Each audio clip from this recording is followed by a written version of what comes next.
নমস্কার বন্ধুরা, সোমা কিচেনে আপনাদের সবাইকে স্বাগত। আজকে আবারও একটা নতুন রেসিপি নিয়ে আপনাদের সামনে চলে এসেছি। তো ভিডিওটা স্কিপ না করে প্রথম থেকে শেষ পর্যন্ত দেখার অনুরোধ রইল। আজকে আমি বানিয়ে দেখাবো বাঙালিদের জনপ্রিয় একটি রান্না, মাছের মাথা দিয়ে পুঁই শাক দিয়ে কুমড়োর ঘন্ট। আমরা কিন্তু বড় থেকে ছোট সবাই কিন্তু এই কুমড়োর তরকারিটা খেতে কিন্তু সবাই খুবই পছন্দ করি। এরকম কাঁচা কুমড়ো থাকলে আরও কিন্তু খেতে ভালো লাগে। যদি ভালো লাগে আপনাদের তাহলে অবশ্যই লাইক, শেয়ার, কমেন্ট এবং সাবস্ক্রাইব করে আমার পাশে থাকবেন। প্লিজ বন্ধুরা সাবস্ক্রাইব করবেন। সাবস্ক্রাইব করলে আমি যখনও কোনো নতুন রেসিপি আপলোড করব আপনাদের কাছে সঙ্গে সঙ্গে কিন্তু পৌঁছে যাবে। তবে চলুন বেশি কথা না বাড়িয়ে রেসিপিটা দেখে নেওয়া যাক। এখানে আমি একদম কাঁচা কুমড়ো নিয়েছি, আর কাঁচা কুমড়োটাকে দেখুন একটা আলু চালা মেয়ে দিয়ে আমি ভালো করে এটাকে ছাড়িয়ে নিচ্ছি। এই কুমড়োর ঘন্ট খেতে কিন্তু অসাধারণ লাগে।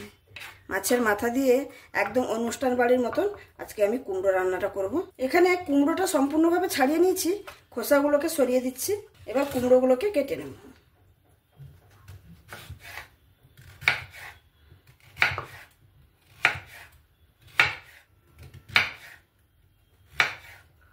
আমি এরকম ডুমো ডুমো করে কুমড়োটা কেটে নেব।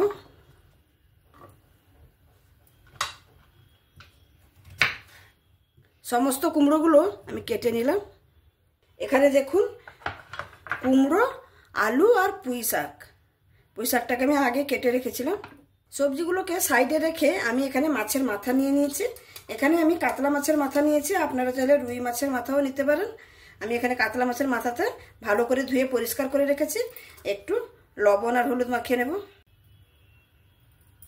এই মাছের মাথা দিয়ে কুমড়োর ঘন্ট খেতে কিন্তু দারুণ স্বাদের হয়। একটু ভালো করে মাছের মধ্যে লবণ হলুদটা মাখিয়ে নেব। মাছের মধ্যে সুন্দরভাবে আমি লবণ আর হলুদটা মাখিয়ে নিয়েছি। এবার আমি রান্নার কাছে চলে যাব। এখানে রান্নাটা করে নেওয়ার জন্য একটা কড়াই বসিয়ে নিয়েছি, আর কড়াইয়ের মধ্যে তেল দিয়ে দেব প্রথমে মাছের মাথাটা ভেজে নেওয়ার জন্য। তেলটা একটু সামান্য গরম হতে দেব। তেলটা এখানে আমার গরম হয়ে গেছে। এবার মাছের মাথাগুলো ছেড়ে দেব। মাছের মাথাটা ভাজার সময় কিন্তু একটু সাবধানে ভাজতে হবে। মাছের মাথা ভাজতে গেলে কিন্তু তেল প্রচণ্ড পরিমাণে ছিটকায়। সেই জন্য মাছের মাথাটা দিয়ে আমি একটা ঢাকনা দিয়ে ঢেকে দেবো, যাতে তেলটা না ছিটকে আসে। আমি এখানে 2 মিনিটের মতন ঢাকা দিয়ে দিয়েছিলাম। এবার ঢাকনাটা খুলে নেব। এই মাছগুলোকে উল্টে নেব। আবারও 2 মিনিট ঢাকা দিয়ে দেবো। ঢাকা দিয়ে দিলে কি হবে, মাছটা ভাজাও হয়ে যাবে আর সুন্দরভাবে সেদ্ধ হয়ে যাবে। মাথাটা ভাঙতে সুবিধা হবে। আবারও আমি ঢাকনাটা খুলে নেব।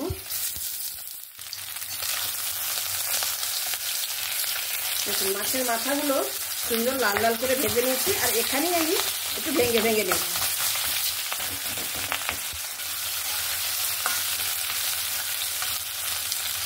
মাছের মাথাটা তো ভেঙে নিলাম। কড়াইতে 2 মিনিটের মতন একটু নাড়াচাড়া করে আর একটু ভালো করে ভেজে নেব। মাছের মাথাটা সুন্দর লাল লাল করে একটু কড়া করে ভেজে নিয়েছি। এবার তুলে নেব। মাছের মাথা তো ভেজে তুলে নিলাম। ওই কড়াইতে কিন্তু আমি রান্নাটাই করে নেব। পরিমাণ মতন তেল দিয়ে দিচ্ছি রান্নার জন্য। তেলটা তো গরমই হয়ে গেছে। রান্নার জন্য ফোড়নে দিয়ে দেব 5 ফোড়ন। এই রান্নাটাতে কিন্তু 5 ফোড়নটা অবশ্যই ব্যবহার করবেন, খুবই খেতে কিন্তু ভালো লাগে। আর দিয়ে দেবো 2টো তেজপাতা। তেজপাতাটাকে আমি নাড়াচাড়া করে নিয়েছি। এবার এখানে আমি দিয়ে দেব পেঁয়াজ কুচি, আর তার সঙ্গে দিয়ে দেবো 4টা চেরা কাঁচা লঙ্কা।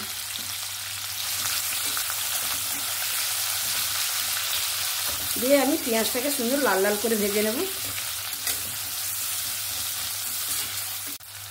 পেঁয়াজটা এখানে লাল লাল করে ভাজা হয়ে গেছে। এবার দিয়ে দেবো কেটে রাখা টমেটো।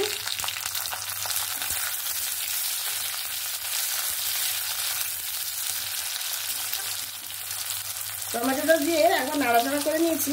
এবার দিয়ে দেবো আদা বাটা।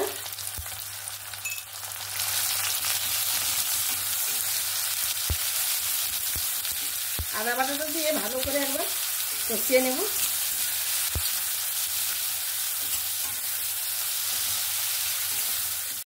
এখানে আদা বাটাটা দিয়ে আমি 2 মিনিটের মতন কষিয়ে নিয়েছি। এবার আমি সবজিগুলো দিয়ে দেবো, কেটে রাখা সবজিগুলো। প্রথমে দিয়ে দেবো কুমড়ো, আলু, একই সঙ্গে দিয়ে দেবো পুঁই শাক।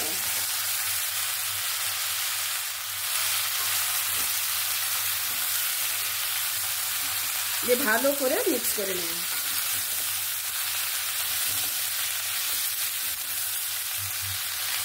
নাড়াচাড়া করে ভালো করে আমি মিক্স করে নিয়েছি। এবার এখানে আমি কিছু গুঁড়ো মশলা দিয়ে দেবো, পরিমাণ মতন লবণ, পরিমাণ মতন হলুদ, সামান্য একটু লাল লঙ্কার গুঁড়ো আর একটু জিরে গুঁড়ো দিয়ে ভালো করে মিক্স করে নেব।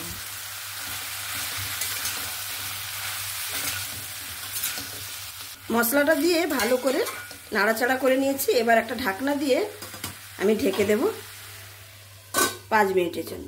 5 মিনিট হয়ে গেছে। এবার আমি ঢাকনাটা খুলে নেব। খুলে নিয়ে আমি একবার ভালো করে নাড়াচাড়া করে নিলাম। এবার এখানে আমি একটু চিনি দিয়ে দেবো। এই যে কোনো ঘন্টতে একটু চিনি ব্যবহার করলে কিন্তু খেতে ভালো লাগে, আর কুমড়ো ঘন্টতে একটু চিনি ব্যবহার করলেই ভালো লাগে। আমি সামান্য পরিমাণে একটু চিনি ব্যবহার করেছি। আপনারা যদি চিনি খেতে না পছন্দ করেন তাহলে অবশ্যই চিনিটা স্কিপ করে দেবেন। চিনিটা দিয়েও ভালো করে নাড়াচাড়া করে নিলাম। এবার এখানে আমি ভেজে রাখা মাছের মাথাটা দিয়ে দেব।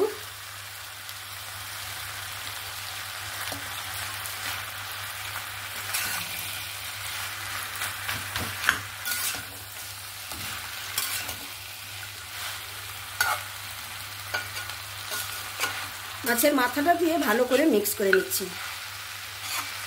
মাথাটা দিয়ে তো ভালো করে মিক্স করে নিলাম। এবার আমি এখানে পরিমাণ মতো একটু জল দিয়ে দেব। যতটুকু আলু আর কুমড়ো ডাঁটা বাকি আছে সেদ্ধ হতে, সেদ্ধ করে নেওয়ার জন্য একদম অল্প পরিমাণেই জলটা ব্যবহার করছি। জলটা দিয়েও আবারও একবার নাড়াচাড়া করে দিলাম। দিয়ে আমি এখানে 10 মিনিটের মতন ঢাকনাটা দিয়ে দেব। 10 মিনিটের পরে ঢাকনাটা খুলে নিচ্ছি।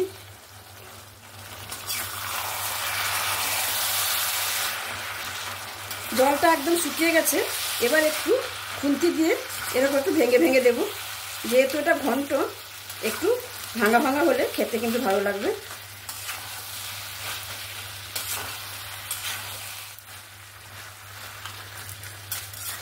সবজিগুলো একটু ভেঙে ভেঙে দিয়েছি। দেখুন দেখতে কতটা সুন্দর হয়েছে, দেখুন একদম লোভনীয়। এই তরকারি থাকলে এক থালা ভাত কিন্তু এই তরকারি দিয়েই খাওয়া হয়ে যাবে।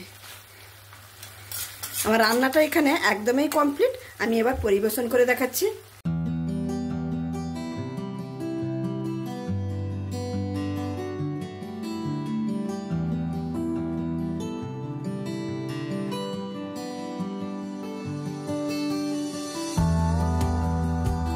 তাহলে বন্ধুরা দেখতেই পেলেন আমার এই কুমড়োর ঘন্টর রেসিপিটা। কুমড়ো, আলু, ডাঁটা আর মাছের মাথা দিয়ে যে এই ঘন্টটা বানিয়েছি, দেখতে যতটা অসাধারণ, খেতে কিন্তু অসাধারণ স্বাদের হয়। আমাদের বাঙালিদের কাছে কিন্তু একটা জনপ্রিয় রান্না, আর সবাই কিন্তু জানে সত্যিকার এটা খুবই সুন্দর একটা রেসিপি। আমার এই রেসিপিটা যদি আপনাদের ভালো লেগে থাকে তাহলে অবশ্যই লাইক, শেয়ার, কমেন্ট এবং সাবস্ক্রাইব করে পাশে থাক। আর আমার মতন করে একবার বাড়িতে বানিয়ে দেখবেন, সত্যিকার এক মুঠো ভাত বেশি খাওয়াই হয়ে যাবে। আজকে আমি এখানেই শেষ করছি।